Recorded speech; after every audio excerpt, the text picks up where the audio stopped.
Muslim fanatic. So you cannot celebrate a birthday or a Jayanti of a person by divorcing his religion, because all that Tipu did was persecute temples, demolish idols, and convert people in thousands. And this is not the version of the BJP, Bajrang Dal or the RSS, but this is the version by primary sources of historians. The state's case for celebrating Tipu Jayanti is threefold. First, he was a freedom fighter. Second, he was a lover of Kannada. Third, he was an apostle of peace and communal harmony. Let's go back to the primary sources of history and see what history actually tells us about Tipu Sultan. Let us not resort to either British historians or the Portuguese historians, because you may say it was an attempt at either demonizing him or at lionizing him. Let us resort to Tipu's letters himself. Tipu Sultan writes a letter to the king of Afghanistan by name Zaman Shah and pleads him and begs him to invade India, and asks him, please come and invade this country, let us establish a Islamic state here. Can we call this person as a freedom fighter?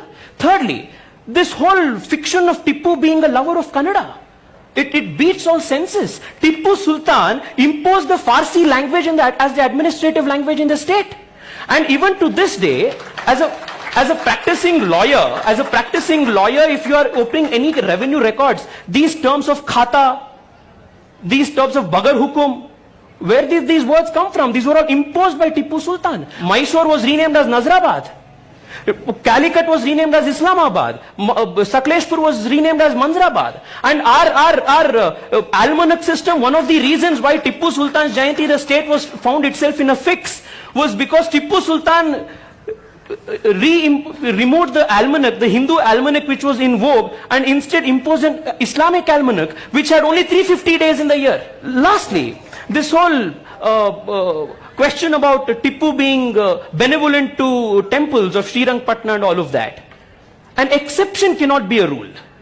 Louis Rice in his Malabar Gazetteer, Louis Rice in his Mysore Gazetteer mentions that under Tipu Sultan's tyrannical rule of 17 years, more than 8,000 Hindu temples were desecrated and idols were destroyed. And the only two temples in which everyday puja was taking place was the temples of Srirangapatna, because those temples were where his astrologers were praying.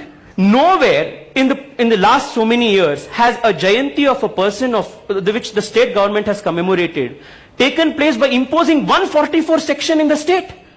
That itself goes to show that the state, you go to Chitradurga, Madhukari, the Nayaka community in Chitradurga rose up against it. You went to Kodagu, the Kurgis rose up against it.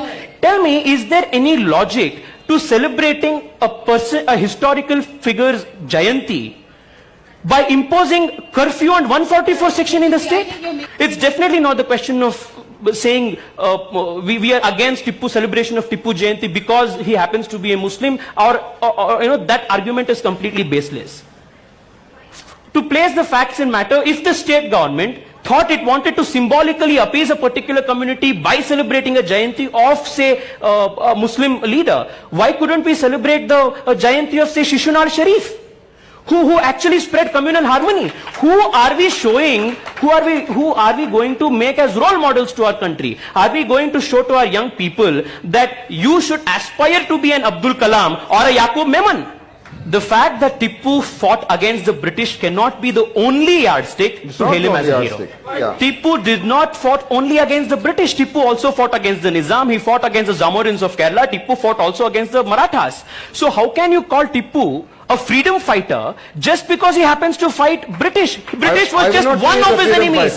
He was just one of his enemies. Second, while I was speaking about Tipu's policy of religious persecution, Tipu writes letters to his commanders and asks them, give me an account of how many people did you convert? That's part of his conquering. That's past. Conquering other. And even in his state, so 1 second please. Even in his state, Tipu incessantly wrote letters to his commanders and all of that. And he would write letters and he would ask, give me account of the women folk who have been captured, send them to Srirangapatna, give me the count of people who have been circumcised. Give me a count of these. These are documented letters which you will find in the India Office of London today, translated from Parsi to English by William Kirkpatrick. You will also find Portuguese historians of that time by name Father Bartolomeo. He writes in his book Voyage of East Indies, he writes, I was appalled to see the kind of torture and religious persecution that was taking place in Tipu's period. And William Logan, one of other British historian, in his Malabar Manual writes, if Tipu's atrocity can be compared to any other religious figure in history, it can only be Alauddin Khilji, Muhammad Ghori and Muhammad Ghazni and Aurangzeb. This is what primary sources of history tell. The last point about celebrating these things today and why this happens and what whitewashing of these atrocities, the repercussions of it today.